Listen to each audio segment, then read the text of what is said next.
हरे कृष्णा। आज आप सभी सुनेंगे श्री सत्यनारायण भगवान की कथा। श्री सत्यनारायण भगवान की कथा का श्रवण मात्र करने से ही व्यक्ति के जीवन में सुख समृद्धि आती है और व्यक्ति की हर मनोकामनाएं पूर्ण होती हैं। भगवान श्री सत्यनारायण की कथा श्रद्धा का भाव उत्पन्न करती है। भगवान श्री सत्यनारायण को भगवान विष्णु का ही रूप माना गया है। पुराणों में यहाँ तक कहा गया है कि श्री सत्यनारायण कथा कराने से हजारों वर्ष किए गए यज्ञ के बराबर फल मिलता है। महीने की एकादशी, बृहस्पतिवार और हर महीने की पूर्णिमा तिथि को विष्णु जी की पूजा करने का विशेष फल प्राप्त होता है। इसलिए इस विशेष दिनों में श्री सत्यनारायण की कथा पढ़ना या फिर सुनना बहुत ही शुभ माना जाता है। सत्यनारायण व्रत के दौरान पूरे दिन उपवास रखना चाहिए।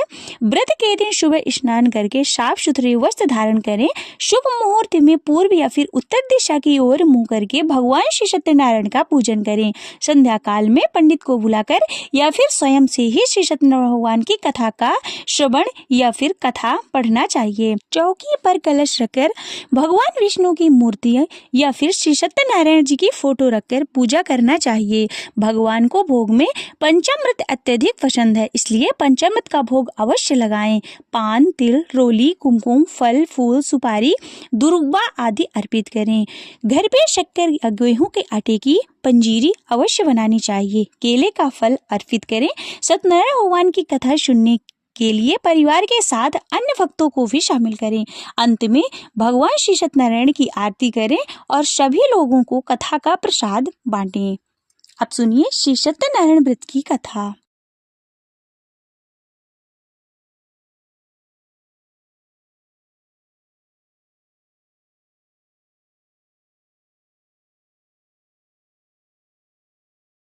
पहला अध्याय। एक समय की बात है कि नौमी शारण्य तीर्थ में शौनकादिक 88,000 ऋषियों ने श्री सूत जी से पूछा कि हे प्रभु, कलयुग में विद्या रहित मनुष्यों को प्रभु भक्ति किस प्रकार मिल सकती है तथा उनका उद्धार कैसे होगा। हे मुनि श्रेष्ठ, कोई ऐसा तप बताइए जिसको थोड़ी समय में ही पुण्य मिले और मनवांछित फल की प्राप्ति हो जाए। इस प्रकार की कथा सुनने की हम लोग इच्छा रखते हैं। सभी शास्त्रों के ज्ञाता सूत जी बोले कि हे वैष्णवों, मैं पूज्य आप सभी के ने प्राणियों के हित की बात पूछी है, इसलिए मैं एक ऐसे श्रेष्ठ व्रत के बारे में आप लोगों को जरूर बताऊंगा जिसके बारे में नारद जी ने लक्ष्मी नारायण जी से पूछा था और लक्ष्मीपति श्रीहरि ने नारद जी से कहा था कि अब आप भी इसे सुनिए। एक समय की बात है, नारद जी दूसरों के हित की इच्छा के लिए अनेकों लोकों में घूमते हुए मृत्यु लोक में जा पहुंचे।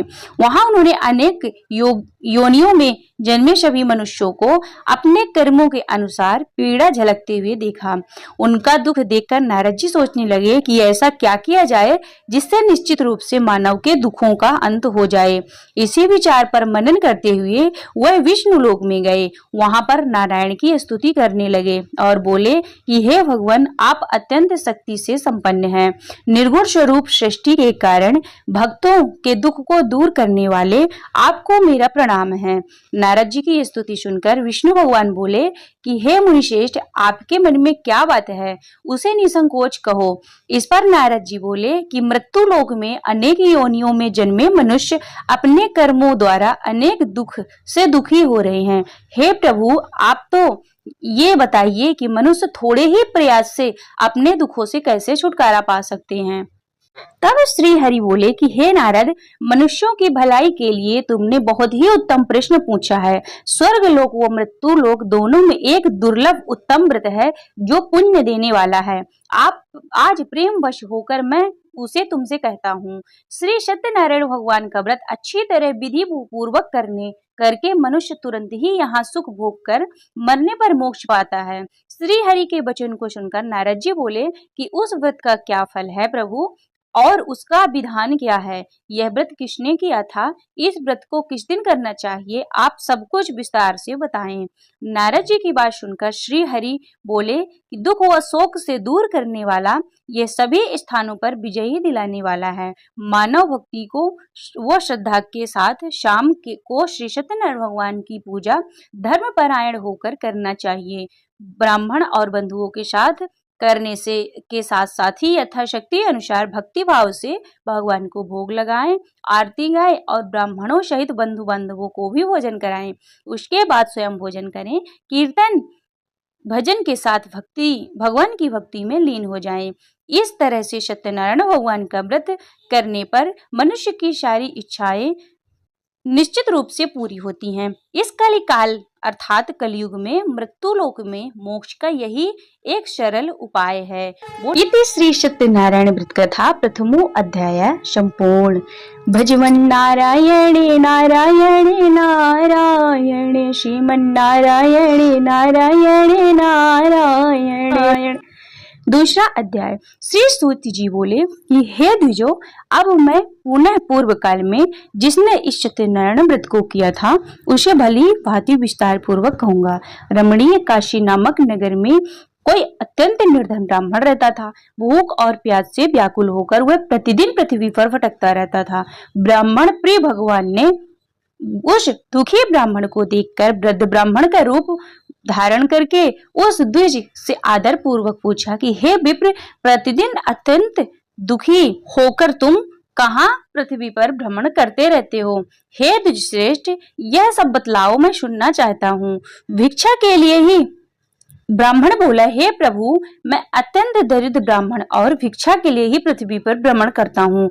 यदि मेरी इस दरिद्रता को दूर करने का कोई उपाय जानते हैं तो कृपा पूर्वक बतलाइए। वृद्ध ब्राह्मण बोले कि हे ब्राह्मण देवता, सत्यनारायण भगवान विष्णु भगवान के अभीष्ट फल को देने वाला है। हे विप्र, तुम उसका उत्तम व्रत करो जिसके करने से मनुष्य सभी दुखों से मुक्त हो जाता है। व्रत के विधान को भी ब्राह्मण ने यत्न पूर्वक कहकर वृद्ध ब्राह्मण रूप धारी भगवान विष्णु वहीं पर अंतर्ध्यान हो गए। ब्राह्मण ने कहा कि उस व्रत को अच्छी प्रकार से वैसे ही करूंगा। यह सोचता हुआ उस ब्राह्मण को रात में नींद नहीं आई। अगले दिन प्रातःकाल उठकर सत्यनारायण भगवान का व्रत करूंगा, ऐसा संकल्प करके वह ब्राह्मण भिक्षा के लिए चल पड़ा।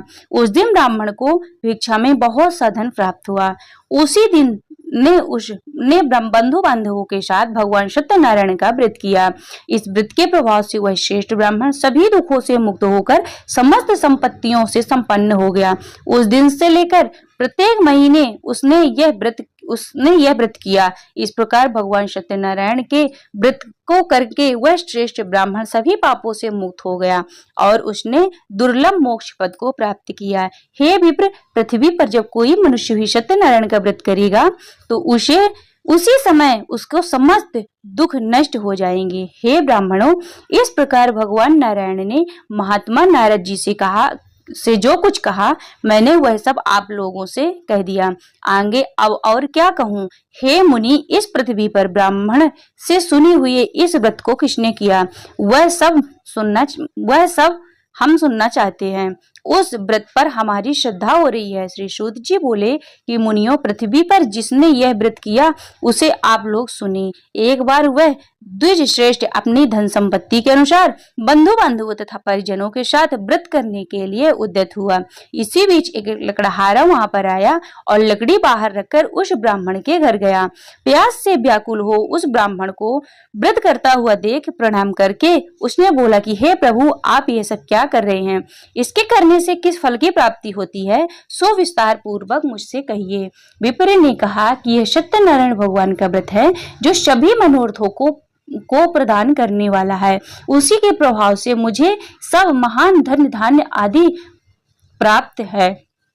जल पीकर तथा प्रसाद ग्रहण करके वह नगर चला गया। सत्यनारायण देव के लिए मन में ऐसा सोचने लगा कि आज लकड़ी बेचने से जो भी धन प्राप्त होगा उसी से भगवान सत्यनारायण का व्रत करूंगा। इस प्रकार मन से चिंतन करता हुआ उसने लकड़ी को मस्तक पर रखकर एक सुंदर नगर में गया जहां धन संपन्न लोग रहते थे। उस दिन उसके लकड़ी का दुगना मूल्य प्राप्त हुआ। उसके बाद प्रसन्न हृदय होकर वह पके हुए केले, फल, शर्करा, घी, दूध और गेहूं का चूर्ण सवाया मात्रा में लेकर अपने घर आया। तत्पश्चात उसने अपने बंधुओं को बुलाकर विधि विधान से भगवान श्री सत्यनारायण का व्रत किया। उस व्रत के प्रभाव से वह भी धन पुत्र से संपन्न हो गया और इस लोक में अनेक सुखों सुखों का उपभोग कर अंत में शतपुर अर्थात बैकुंठ लोक चला गया। इति श्री सत्यनारायण व्रत कथा द्वितीय अध्याय समाप्त। श्रीमन्नारायणे नारायणे नारायणे भजमन नारायणे नारायणे नारायणे बोलो नारायणे नारायणे नारायण। तीसरा अध्याय। सूत जी बोले, हे श्रेष्ठ मुनियों, अब आगे की कथा कहता हूँ। पहले समय में उल्लवका मुख नाम का एक बुद्धिमान राजा था। वह सत्यवक्ता और जितेंद्रिय था। प्रतिदिन देवस्थानों पर जाता और निर्धनों को धन देकर उनके कष्टों को दूर करता था। उनकी पत्नी कमल के समान मुख वाली तथा सती साध्वी थी। भद्रशिला नदी के तट पर उन दोनों ने श्री सत्यनारायण भगवान का व्रत किया। उसी समय साधु नाम का एक वैश्य आया। उसके पास व्यापार करने के लिए बहुत सा धन भी था। राजा को व्रत करते हुए देखकर वह विनय से पूछने लगा कि हे राजन, भक्ति भाव से पूर्ण होकर आप ये क्या कर रहे हैं? मैं सुनने की इच्छा रखता हूँ, तो आप कृपा कर मुझे बताएं। राजा बोला कि मैं अपने बंधु बांधवों के साथ पुत्रादि की प्राप्ति के लिए श्री सत्यनारायण भगवान का व्रत व पूजन कर रहा हूँ। राजा के वचन को सुनकर साधु ने आदर से बोला कि मुझे इस व्रत का सारा विधान कहिए, मैं भी इस व्रत को करूंगा। मेरी भी संतान नहीं है और इस व्रत को करने से निश्चित रूप से मुझे संतान की प्राप्ति होगी। राजा ने यह सारा विधान सुनकर व्यापार से निवृत्त हो वह अपने घर को गया।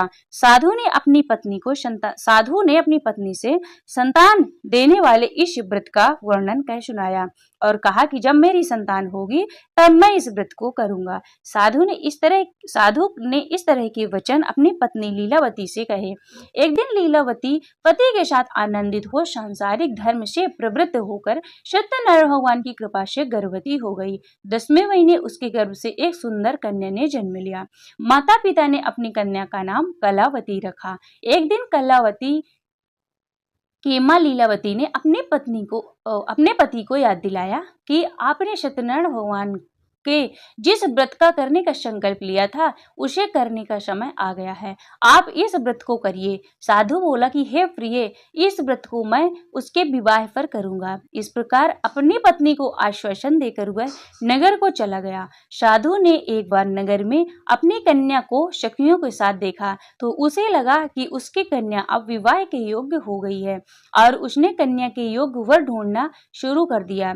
एक दिन साधु की बात को ध्यान में रखते हुए एक नगर में पहुंचा, वहां देखकर वह लड़की के लिए सुयोग्य वणिक पुत्र को ले आया। सुयोग्य लड़की को देखकर साधु ने बंधु बांधवों को बुलाकर अपने पुत्री का विवाह कर दिया। लेकिन दुर्भाग्य की बात यह कि साधु ने अभी भी श्री सत्यनारायण का व्रत नहीं किया। इस पर श्री सत्यनारायण भगवान क्रोधित हो गए और शाप दिया कि अपने कार्य में कुशल साधु बनिया जमाई को लेकर समुद्र के पास स्थित होकर रत्नापुर सार नगर में गया। वहां जाकर दमान ससुर दोनों मिलकर चंद्रकेतु राजा के नगर में व्यापार करने लगे। एक दिन भगवान सत्यनारायण की माया से एक चोर सारा धन चुराकर भाग रहा था और उसने राजा के सिपाहियों को अपना पीछा करते हुए देख चुराया हुआ धन वह वहां रख दिया जहां साधु अपने जमाई के साथ ठहरा हुआ था। राजा के सिपाहियों ने साधु वैश्य के साथ राजा का धन पड़ा देखा और वह उसे राजा के पास ले गए और कहा कि उन दोनों चोरों को हम पकड़ लाए हैं, आप आगे की कार्रवाई की आज्ञा दे। राजा की आज्ञा से उन दोनों को कठिन कारावास में डाल दिया गया और उनका सारा धन भी उनसे छीन लिया गया। श्री सत्यनारायण भगवान के श्राप से साधु की पत्नी बहुत ही दुखी हुई। घर में जो धन था उसे भी चोर चुरा कर ले गए। शारीरिक तथा मानसिक पीड़ा वो भूख प्यास से अति दुखी हो अन्न की चिंता में कलावती के ब्राह्मण के घर गई। वहां उसने श्री सत्यनारायण भगवान का व्रत होते हुए देखा। फिर कथा भी सुनी और वह प्रसाद ग्रहण कर रात को घर वापस आई। माता ने कलावती से पूछा कि हे पुत्री, अब तुम कहाँ थी? तेरे मन में क्या है? कलावती ने अपनी माता से कहा कि हे माता, मैं एक ब्राह्मण के घर में थी। श्री सत्यनारायण भगवान का व्रत देखा और कन्या के वचन को सुनकर लीलावती भगवान के पूजा की तैयारी करने लगी। लीलावती ने अपने परिवार और बंधुओं सहित श्री सत्यनारायण भगवान का पूजन किया और उनसे वर मांगा कि मेरे पति तथा जमाई शीघ्र घर आ जाएं। साथ ही वह यह भी प्रार्थना की कि हम सबका अपराध क्षमा करें। श्री सत्यनारायण भगवान इस व्रत से संतुष्ट हो गए और राजा चंद्रकेतु को स्वप्न में दर्शन देकर कहा कि हे राजन, तुम उन दोनों वैश्यों को छोड़ दो, तुमने उनका जो धन लिया है उन्हें वापस कर दो। अगर ऐसा नहीं हुआ तो मैं तुम्हारा धन, राज्य, संतान सब नष्ट कर दूंगा। राजा को यह सब कहकर वह अंतर ध्यान हो गए। प्रातः काल सभा में राजा ने अपना सपना सुनाया, फिर बोले कि उन दोनों को कैद से मुक्त कर सभा में लाओ। दोनों ने आते ही राजा को प्रणाम किया। राजा बोला, महानुभावों, भाग्यवश ऐसा कठिन दुख तुम्हें प्राप्त हुआ जिन्हें अब तुम्हें कोई भय नहीं है। ऐसा कहकर राजा ने उन दोनों को नए वस्त्र आभूषण पहनाए और जितना धन उनका लिया था उससे दुगुना धन वापस कर दिया और दोनों वैश्य अपने घर के लिए चल दिए। इति श्री सत्यनारायण व्रत कथा तृतीय अध्याय संपूर्ण। श्रीमन्नारायणे नारायणे नारायणे भजमन नारायणे नारायणे नारायण, बोलो नारायणे नारायणे नारायण। श्री सत्यनारायण भगवान की जय। चौथा अध्याय। श्री सूत जी बोले कि साधु बनिया मंगलाचरण कर और ब्राह्मणों को धन देकर अपने नगर के लिए चल पड़ा। साधु के कुछ दूर जाने पर सत्यनारायण भगवान की उसकी सत्यता की परीक्षा के विषय में जिज्ञासा हुई। साधु, तुम्हारी नाव में क्या भरा है? तब धन से मद में चूर दोनों महाजनों ने अवहेलना से हंसते हुए कहा कि दंडी, ऐसा क्यों पूछ रहे हैं? क्या कुछ द्रव्य लेने की इच्छा है? हमारी नाव में तो लता और पत्ते भरे हैं। ऐसी निष्ठुर वाणी सुनकर तुम्हारी बात सच हो जाए, ऐसा कहकर दंडी सन्यासी को रूप धारण किए हुए भगवान श्री सत्यनारायण कुछ ही दूर जाकर समुद्र के समीप बैठ गए। दंडी के चले जाने पर नित्य क्रिया के पश्चात उतराई हुई अर्थात जल से ऊपर उठी हुई नौका को देखकर साधु अत्यंत आश्चर्य में पड़ गया और नाव में लता और पत्ते आदि देखकर मूर्छित हो पृथ्वी पर गिर पड़ा। सचेत होकर वडिक पुत्र चिंतित हो गया। तब उसके दामाद ने इस प्रकार कहा कि आप शोक मत करें, दंडी ने श्राप दिया है, इस स्थिति में वही चाहे तो सब कुछ कर सकते हैं, इसमें संशय नहीं है, अतः उन्हीं की शरण में हम चलें। कहकर बारंबार प्रणाम करके वह महान शोक से आकुल हो गया। दंडी ने उसे रोता हुआ देखकर कहा कि अरे मूर्ख, रो मत, मेरी बात सुनो। मेरी पूजा से उदासीन होने के कारण तथा मेरी आज्ञा से ही तुमने बारंबार दुख को प्राप्त किया है। भगवान की ऐसी वाणी सुनकर वह उसकी स्तुति करने लगा। साधु ने कहा कि हे प्रभु, यह आश्चर्य की बात है कि आपकी माया से मोहित होने के कारण ब्रह्मा आदि देवता भी आपके गुणों और रूपों को यथावत रूप नहीं जान पाते हैं, फिर मैं मूर्ख आपकी माया से मोहित होने के कारण कैसे जान सकता हूँ? आप प्रसन्न हो, मैं अपनी धन संपत्ति के अनुसार आपकी पूजा करूंगा। मैं आपकी शरण में हूँ। मेरा जो नौका में स्थित पूरा धन है उसकी तथा मेरी रक्षा करें। उस बनिया की भक्ति युक्त वाणी को सुनकर भगवान जनार्दन संतुष्ट हो गए। भगवान हरि उसे अभीष्ट वर प्रदान करके वहीं अंतर ध्यान हो गए। उसके बाद वह साधु अपनी नौका पर चढ़ा और उसे धन धान्य से परिपूर्ण देखकर भगवान सत्यदेव की कृपा से हमारा मनोरथ सफल हो गया, ऐसा कहकर स्वजनों के साथ उसने भगवान की विधि पूर्वक पूजा की। श्री सत्यनारायण भगवान की कृपा से वह आनंद परिपूर्ण हो गया और नाव को प्रयत्न पूर्वक संभालकर अपने देश के लिए प्रस्थान किया। साधु बनिया ने अपने दमान से कहा कि वह मेरी रत्नपुरी नगरी दिखाई दे रही है। इसके बाद उसने अपने धन की रक्षक दूत को अपने आगमन का समाचार देने के लिए अपनी नगरी में भेजा। उसके बाद उस दूत ने नगर में जाकर साधु की भार्या को देखकर हाथ जोड़कर प्रणाम किया तथा उसके लिए अभीष्ट बातें कही। सेठ जी अपने दामाद तथा बंधु वर्गों के साथ बहुत सारे धन धान्य से संपन्न होकर नगर के निकट पधार गए हैं।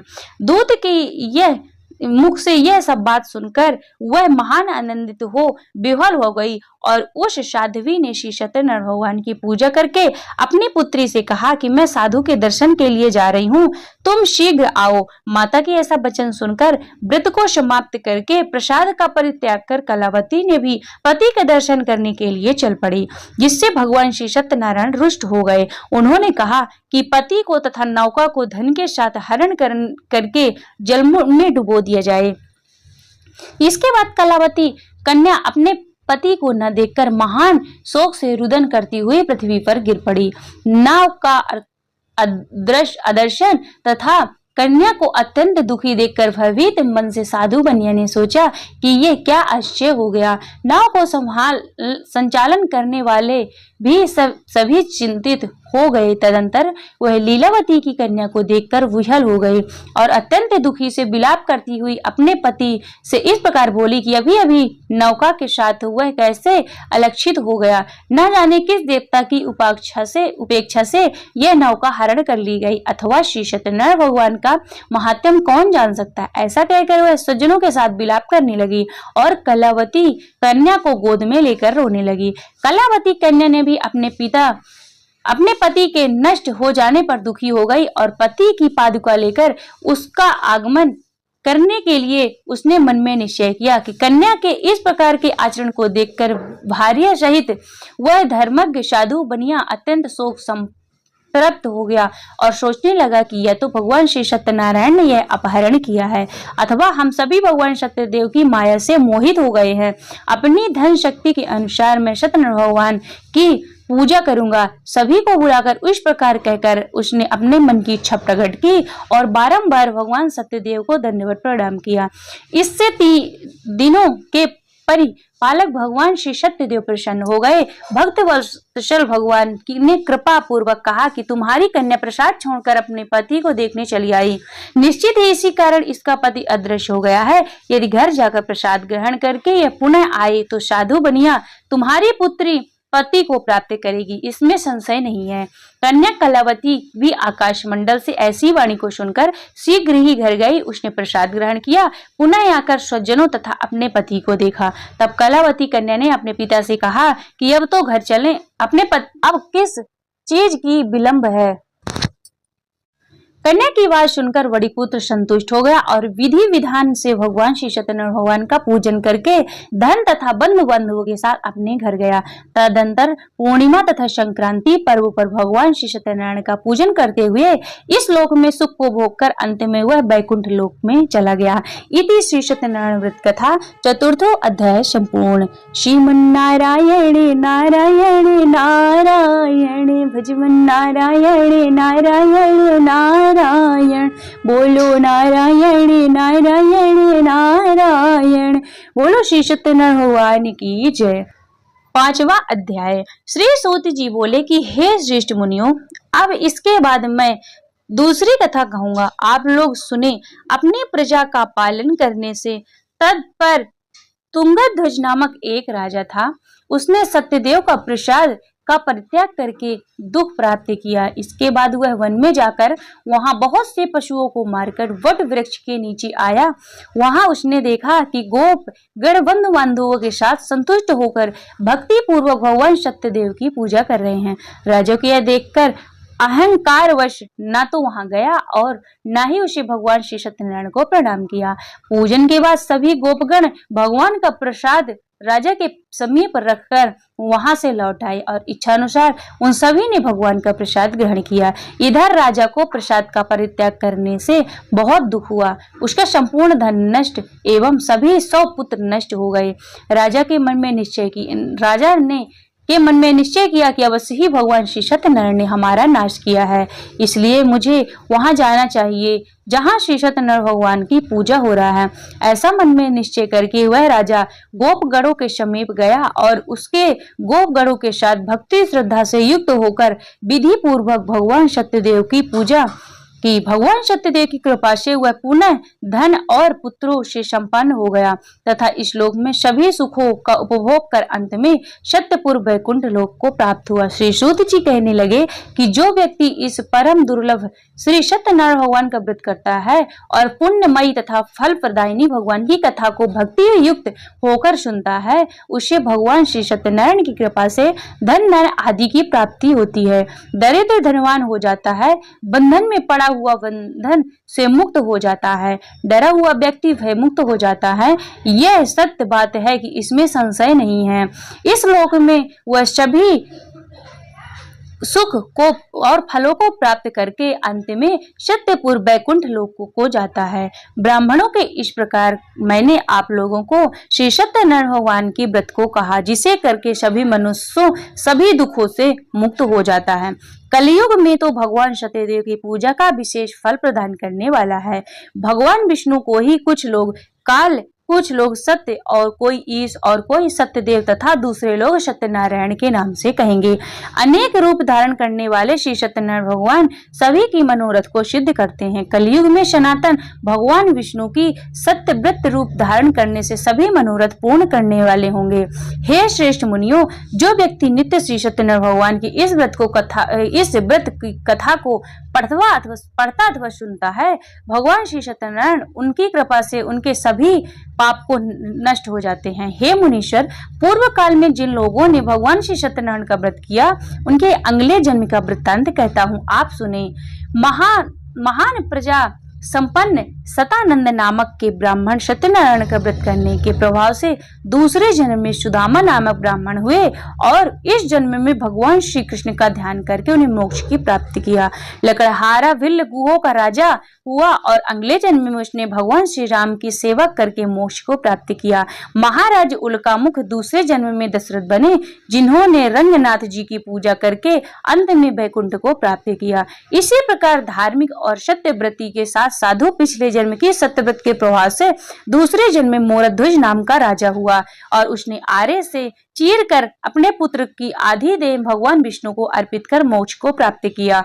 महाराज तुंगध्वज जन्मांतर में स्वयंभू मनु हुए और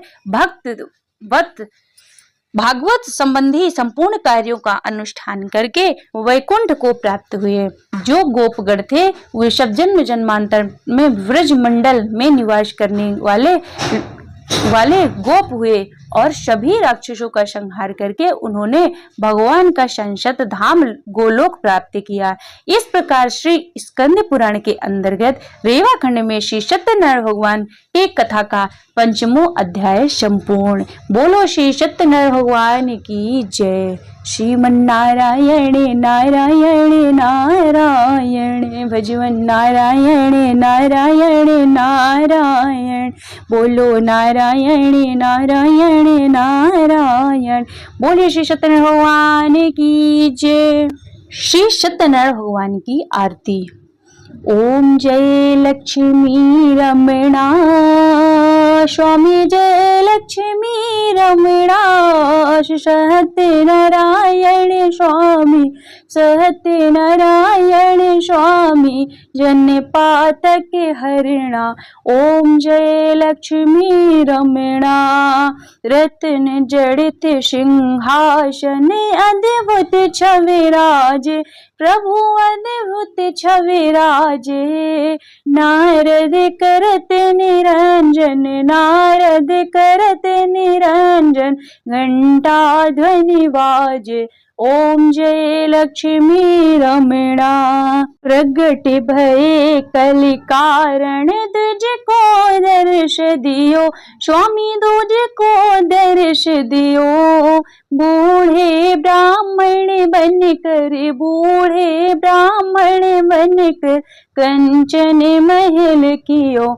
ओम जय लक्ष्मी रमणा दूरी बल भील कठारो, जिन पर कृपा करी स्वामी, जिन पर कृपा करी। चंद्र चोड़े के राजा, चंद्र चोड़े के राजा जिनकी विपत्ति हरी। ओम जय लक्ष्मी रमणा वैश्य मनोरथ पायो, श्रद्धा तज दीन्ही प्रभु, श्रद्धा तज दीन्ही। सो फल भोग्यो प्रभु जी, सो फल भोग्यो प्रभु जी फिर स्तुति कीनी। ओम जय लक्ष्मी रमणा भक्ति भाव के कारण छिन छिन रूप धर्यो प्रभु, छिन छिन रूप धर्यो। श्रद्धा धारण कीनी, श्रद्धा धारण कीनी तिनको काज श्रेयो।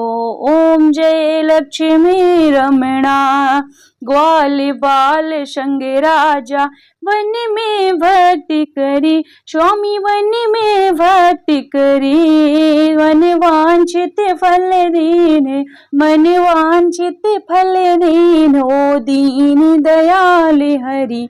ओम जय लक्ष्मी रमणा। चढ़ते प्रसाद शवायो, कंदले फल मेवा, स्वामी कंदले फल मेवा। धूप दीप तुलसी से, धूप दीप तुलसी से, राजीशत देवा। ओम जय लक्ष्मी रमणा। श्री सत्यनारायण जी की आरती जो कोई नर गावे, स्वामी जो कोई नर गावे। तन मन सुख संपत्ति, मन वांछित फल पावे। ओम जय लक्ष्मी रमणा।